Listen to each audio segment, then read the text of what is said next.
Welcome back to The Explainer. We are jumping right into one of the most epic comeback stories literally anywhere on Earth. We're talking about the hero's journey of an ecosystem, how nature manages to hit the reset button and recover from absolute total destruction.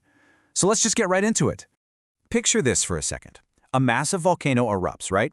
Ash blots out the sun, and rivers of boiling, sterile lava pave over the Earth. It leaves behind nothing but this hardened, lifeless landscape of bare rock. Seems pretty permanent. But somehow, against all odds, a lush, thriving forest eventually grows back in that exact same spot.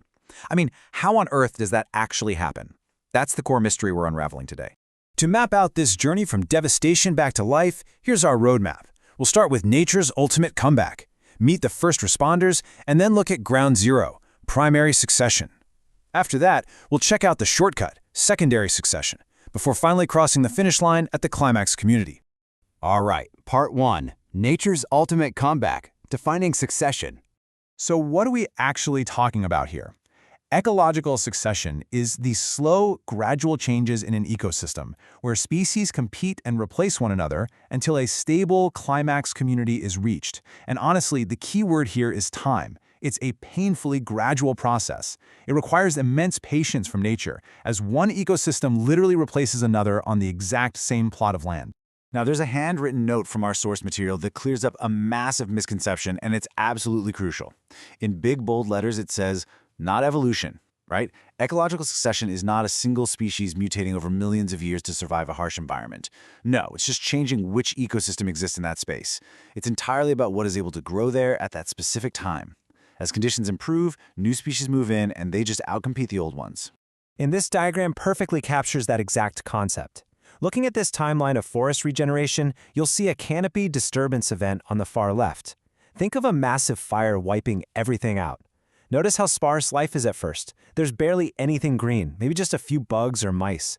But as we move across the timeline, the biological complexity just slowly, steadily builds. Let's track this flow. Right after the disturbance, the very first things to pop up are simple grasses. Fast forward a bit, and as the soil improves, those grasses get replaced by low and then high shrubs. You start seeing rabbits, maybe some different birds moving in. Give it even more time, and those shrubs get outcompeted by pole shrubs and pole timber, basically teenage trees. And finally, we arrive at a dense, closed canopy forest. It's this perfectly orchestrated sequence of biological replacement. Moving on to part 2, the first responders, pioneer species. Now, how does any of this even start if a disaster leaves absolutely nothing behind? Well, enter the pioneer species. As you can guess from the name, these are the very first species to populate an area, and their job is literally groundbreaking. They act as nature's construction crew because they help break down solid rock to actually form soil. Think about that for a second. Without them physically manufacturing that soil foundation, no other plant life could ever take root. And the undisputed heavyweights of pioneer species are lichens. But here's the wild part. Lichen isn't even just one organism. It's a brilliant mutualistic relationship between two. It's a team-up between fungi, which act as decomposers, and autotrophs, like algae or cyanobacteria. The fungi score sugar and food that the autotroph creates, and in exchange, the autotroph gets vital protection from drying out and a way to literally anchor onto bare rock. Together, they survive where literally nothing else stands a chance. Okay, part 3, primary succession, ground zero. Now that we know about our pioneer species, let's look at the absolute hardest path to recovery, primary succession. This is the gradual establishment of an ecosystem beginning from bare rock with zero life. Nothing. Even the soil has been eradicated. Because it's starting from actual rock bottom, it absolutely requires those pioneer species, like the lichens, to arrive first and slowly chew that rock into dirt over incredibly long stretches of time. So, what kind of disaster wipes the slate so clean that even the dirt goes missing? Our source calls out a few extreme events that trigger primary succession. Volcanic eruptions are a massive one, specifically those lava flows that just pave over the entire landscape.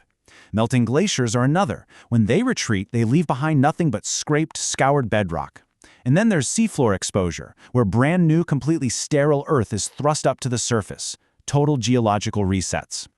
That brings us to part 4, secondary succession, the shortcut. But nature doesn't always have to start from scratch, right? Think about this. What happens if a roaring wildfire sweeps through a forest, destroys the trees, wipes out the bushes, but leaves the actual dirt completely intact. How does having that soil already there change the game? Well, when the dirt survives, we get secondary succession. This is the gradual establishment of an ecosystem where the soil remains. Since that critical foundation is already sitting there, you don't need pioneer species to come in and break down rock. And as a great handwritten note from the source material points out, having that head start makes secondary succession a significantly shorter and faster process. The triggers for secondary succession are things we see way more often. We're talking farming, like when an abandoned agricultural field goes wild. It also includes everyday human disturbances, natural disasters like hurricanes or those forest fires we mentioned, and sweeping diseases that might kill off specific plants but leave the ground perfectly fertile for the next wave of life. Let's put these two side by side just to really lock it in. Primary succession starts with bare rock, no life, and relies entirely on pioneer species to painstakingly build soil. Secondary succession starts with the soil intact. It's a massive shortcut that operates on a much shorter time frame, leading to a way faster recovery. And finally, Part 5, the climax community, the finish line. Let's bring back that timeline diagram, but this time let's zoom all the way in on the far right. Look at that closed canopy stage. Look at the biodiversity here. Towering trees, foxes, turkeys, deer, hawks. It is this incredibly complex, beautifully balanced web of life that has entirely replaced those humble little grasses that kicked things off. This endgame stage is what we call the climax community. It's defined as the most stable, biodiverse community following succession. Basically, it's the finish line. Once an ecosystem hits this climax stage, that constant dramatic shuffling of species finally settles down and the whole environment reaches a really beautiful long-term equilibrium. So I want to leave you with this to chew on.